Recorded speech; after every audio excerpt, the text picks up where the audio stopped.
Buongiorno a tutti, studiamo oggi un tema tattico molto interessante che si chiama la sottopromozione. Nella stragrande maggioranza dei casi bisogna sempre promuovere a donna. Infatti, anch'io nelle impostazioni per le partite Blitz o Bullet su internet ho come opzione promuovi sempre a donne ed è qualcosa che consiglio a tutti perché i casi in cui promuovere un altro pezzo è più utile sono rarissime, ma a volte, soprattutto in partite a tempo lungo, quando abbiamo più tempo per pensare e appunto non rischiamo di perdere direttamente per la caduta della bandierina, perché abbiamo 30 secondi di incremento, è utile pensare a volte a dei temi come le sottopromozioni, ovvero promuovere ad altri pezzi inferiori alla donna per motivi tattici che possono essere lo scacco matto, attacchi doppi, evitare uno stallo. In generale, diciamo che tutti i pezzi sono inferiori alla donna. Diciamo che la torre e l'alfiere sono delle donne più deboli perché hanno soltanto parte dei movimenti della donna, quindi di solito questo è un depotenziamento che in generale vuole appunto evitare lo stallo.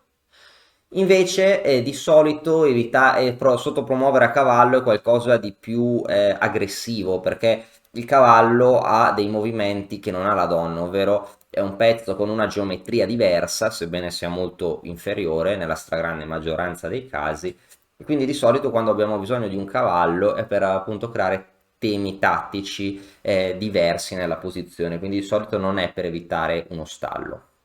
Vediamo per esempio questa posizione. Abbiamo una torre in meno, ma abbiamo il pedone che può promuovere. Cosa potremmo fare?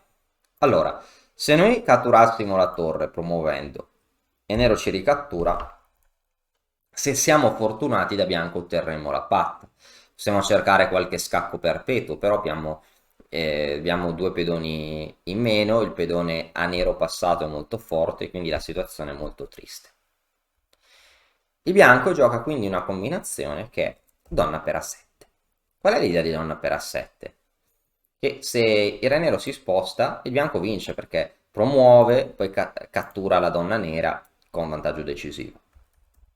Bisogna vedere cosa succede se il re nero cattura la donna. A questo punto, se promuovessimo, avremmo materiali in meno. Però se siamo fortunati otterremo la patta. Sarà molto difficile vincere, a meno che l'avversario non commetta gravi errori. Per esempio, se l'avversario ci cattura il pedone in F2, dopo uno scacco, mi sembra molto difficile immaginarmi un esito in cui il bianco vinca. E massimo il bianco può appunto lottare per un perpetuo, può lottare per salvarsi con del materiale in meno. Ma tornando all'inizio, dopo donna per A7, re per A7, il bianco ha bisogno di una geometria diversa rispetto alla donna che promuove a cavallo. Questa promozione a cavallo crea un attacco doppio, questa sottopromozione a cavallo, quindi il bianco guadagna la donna nera e rimane con un pezzo in più. Si entra in un finale dove abbiamo 2 unità di materiale in più.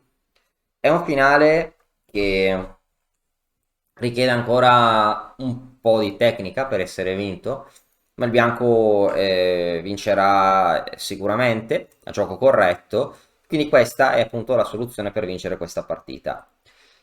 Qualcosa che consiglio per chi pensa di non essere in grado di vincere questo finale è di provare a giocarlo contro il computer su Lichess o su chess.com, su altri siti o sul programma ChessBase si può impostare o il programma Fritz o altri programmi o siti gratuiti, si può impostare la posizione e giocare contro vari livelli del computer e vedere fino a dove si può battere il computer. Visto che ha un vantaggio così grande da essere una vittoria matematica, dopo un po' sicuramente si può sconfiggere il computer anche nei livelli più difficili, dopo una volta capito il meccanismo. Vediamo adesso altre posizioni dove dove diciamo la sottopromozione può essere molto utile. Ok, in questa posizione, se questa è una posizione molto curiosa, in realtà il bianco ha vari modi di giocare, ma diciamo che il bianco potrebbe passare forse anche con il re per far mettere il re nero in G1, ma è una posizione molto curiosa. Pensiamo che noi abbiamo toccato il pedone G e dobbiamo muoverlo. Ora, se noi promuovessimo a donna, sarebbe stallo. Il re nero non avrebbe caselle dove andare. Lo stesso se avessimo promosso a torre. Il bianco ha bisogno di un pezzo meno potente che non dia stallo, il bianco promuove ad alfiere. E dopo aver promosso ad alfiere il bianco ha forze sufficienti, alfiere e cavallo per dare matto. Qua tra l'altro il nero può provare, deve muovere il re, il bianco può giocare cavallo e 2 e seguirà scacco matto perché su re H1 segue scacco matto, il re nero non ha mobilità. Su re G2 alfiere di 5, scacco matto. Tutte le caselle intorno al re nero sono controllate o occupate dai pedoni nemici.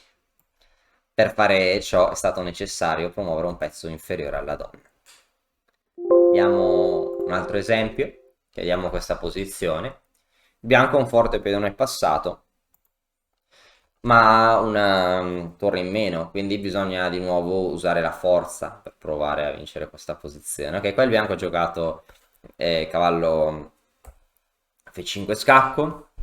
Qua il nero aveva altre mosse di re, non so, magari poteva provare qualcos'altro, tipo re E8, forse poteva essere una decisione un po' più saggia, ma il nero non lo fa, giocare F6 che è più attiva, e il nero tende un trucco al bianco. Ora, se il nero cattura in E6 è tutto finito, quindi il bianco gioca E7 per promuovere, il bianco gioca, e il nero gioca alfiere per F5. Ecco, ora vediamo un trucco. Se noi andiamo a donna, abbiamo un vantaggio di materiale decisivo, ma c'è il piccolo problema, non da poco, che tocca al nero e ci dà scacco matto. Cosa fare dunque? Desistere dalle nostre intenzioni? Come facciamo a parare il matto? Se pariamo con la torre ci cattura il pedone ed è tutto finito. No, non dobbiamo farlo, possiamo sottopromuovere a cavallo con scacco matto. Tutte le caselle intorno al re nero sono catturate e il nero soccombe. Quindi questo appunto è un altro tema molto interessante di sottopromuovere per dare matto. Vediamo adesso un'altra partita. Allora, se qua promuovessimo in questa posizione lui è una donna in più, noi potremmo promuovere a donna, ma dopo la promozione a donna il nero gioca donna per B5 scacco con attacco doppio. Noi muoviamo il re, il nero cattura la torre e solo il nero può vincere. E a questo punto però stiamo meglio, abbiamo una combinazione che promuoviamo a cavallo, sottopromuoviamo a cavallo con scacco. Il nero non può catturare l'alfiere, il nero può muovere il re, ma allora giochiamo torre E6 e qua anche su re G6 abbiamo torre E6 e qua il bianco vince. Il bianco vince perché avrà un vantaggio di materiale decisivo. Il bianco può giocare alfiere per A4 e poi il finale dovrebbe essere vincente, con un pezzo in più. In questa posizione abbiamo il nero. Ora sembra che possiamo promuovere a donna, perché se cattura l'alfiere potremmo dare un doppio di cavallo. Vince, ma non è così. Se promuoviamo a donna, ci dà matto. Cosa possiamo fare? Possiamo promuovere a cavallo. Ora se ci cattura il cavallo, diamo un attacco triplo. E se muove il re, se gioca per esempio re E2 o re da qualunque parte, catturiamo la torre. Non c'è più matto in G7, il nero ha una torre in più e un vantaggio di materiale decisivo. Vediamo infine, vediamo ancora un paio di esempi. In questa posizione abbiamo il bianco. Se il bianco, qua abbiamo una torre in meno ma possiamo promuovere. Se promuovessimo a donna, il nero giocherebbe donna C2, donna E2 e qua il nero ci frega, donna E4 e ci dà matto. Possiamo ora promuovere a cavallo. Se il nero gioca donna per F8, donna per F8, il bianco vince perché la donna in più non c'è l'infilata. Ops. Non c'è l'infilata perché l'alfiere controlla F1.